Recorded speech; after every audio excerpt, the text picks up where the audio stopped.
देश मेरे आदरणीय भ्राता, कभी कभी काम और क्रोध की उत्तेजना के आवेश में कुमति मनुष्य को कुमार की ओर खींच कर ले जाती है, परंतु अपनी भूल का ध्यान होते ही सुधार कर लेने में ही समझदारी है।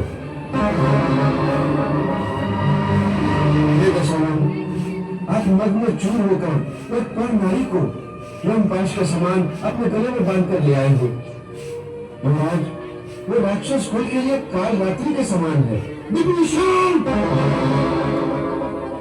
तेरे सिवा किसी और ने ऐसा प्रलाप किया होता तो इसी क्षण उसे प्राणों से हाथ धोना पड़ता। क्षमा क्षमा लंकेश्वर, विचार विमर्श में इस प्रकार प्रकोप शोभा नहीं देता। हे वेदवक्ता, तनिक विवेक से काम लीजिए। जिस पर नारी का उसकी इच्छा के विरुद्ध पाशविक बल के जोर पर हरण किया जाए, ऐसी नारी विष भोजी पहली कटार के समान होती है। इसलिए मैं आपसे हाथ जोड़कर प्रार्थना करता हूँ भैया, कि सीता को सम्मान के साथ उनके पति के पास पहुंचा दीजिए। इससे आपका मान घटेगा नहीं, परंतु तीनों लोक में सुयश फैलेगा। मान बढ़ेगा नहीं, तीनों लोग हमें कायर कहेंगे। जहाँ वीर पुरुषों की सभा होगी वहां सब हमारी हंसी उड़ाएंगे।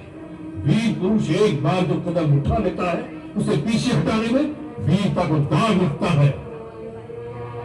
परंतु नीति शक्तिहीन पुरुषों का बुना हुआ एक ऐसा जाल है जिसमें वीर पुरुष कभी नहीं फंसता। नीति शक्ति की सेविका होती है। जो शक्तिशाली करता है वही नीति है, वही धर्म हो जाता है। नहीं भ्राता, नहीं, ये अधर्म है और अधर्म कभी धर्म का स्थान नहीं ले सकता। ये क्रूर शारीरिक बाहुबल धर्म को नहीं मिटा सकता। धर्म के पास आध्यात्मिक बल है, उसके साथ दैवी विधान की शक्ति है। केवल आपके इस अधर्म कार्य से सारे कुल का विनाश हो जाएगा। मैं अपने कुल के कल्याण के लिए आपको चरणों में गिरकर प्रार्थना करता हूँ। पैर छूकर प्रार्थना नहीं, दशानंद का गर्भ से उठा शीश शत्रुओं के चरणों में झुकाने का षड्यंत्र कर रहा है। हमें पता चल गया है।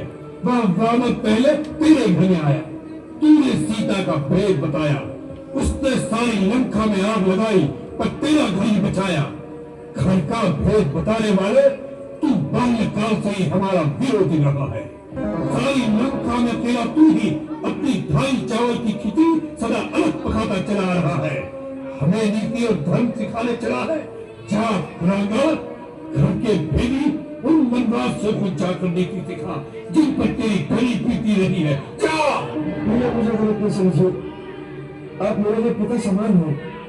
मैंने निष्कपट और निर्दोष भाव से सदा आपका भलाई चाहा है, सर्वदा आपके कल्याण की कामना की है। इसी भाव से मैं फिर आपके चरण पकड़कर प्रार्थना करता हूँ कि श्री राम त्रिलोकी के स्वामी हैं, उनसे बैर मोल न लीजिए। जा, मेरी नजरों से दूर हो जा। जा, लंका में तेरा कोई स्थान नहीं है। जा।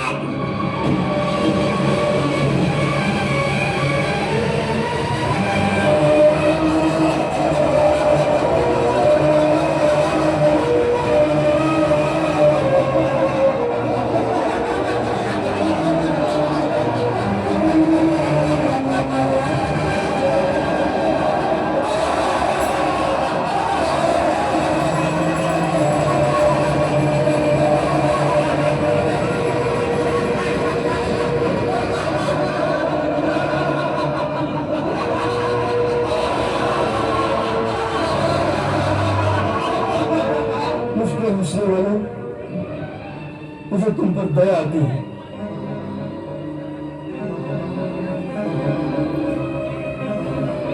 मैं तुम सबके सिर पर मंडराते हुए काल को देख रहा हूं।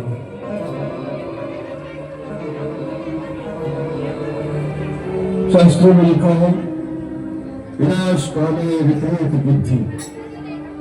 अपने विनाश की ओर जाते हुए प्राणी को कोई भगवान के कल्याण की बात समझाने आए तो अपने अहंकार के मद में डूबे उस अंधे प्राणी को भगवान में पागल दिखाई देता है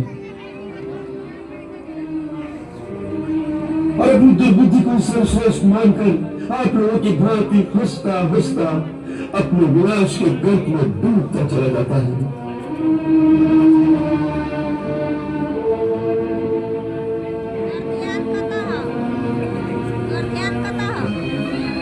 बेटा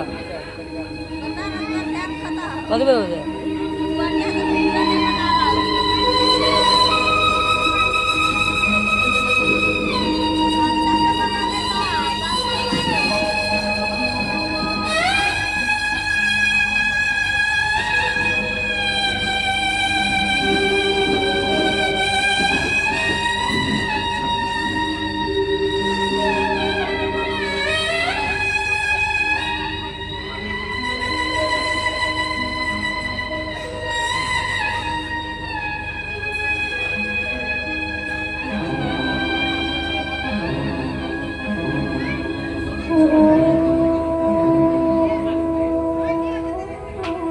हे लंकापति, हर प्राणी का ये प्रथम धर्म है कि जब तक संसार में जिए स्वाभिमान के साथ जिए, क्योंकि स्वाभिमान के बिना जीने को जीना नहीं कहते, उसे तो मर जाना उत्तम है। दूसरी ओर नीति के अनुसार भरी सभा में किसी सम्मानित व्यक्ति को अपमानित करना उसे मृत्युदंड देने के बराबर है। अर्थात आज से हर प्रकार से मैं आपकी लंबा गया, आपका और मेरा कोई संबंध शेष नहीं रहा, अतः आपकी आज्ञा अनुसार मैं आज ही मन का छोड़कर के वहां चला जाता हूं। जाते हुए भगवान से एक ही प्रार्थना करता हूं कि वो आपको सद्बुद्धि दे।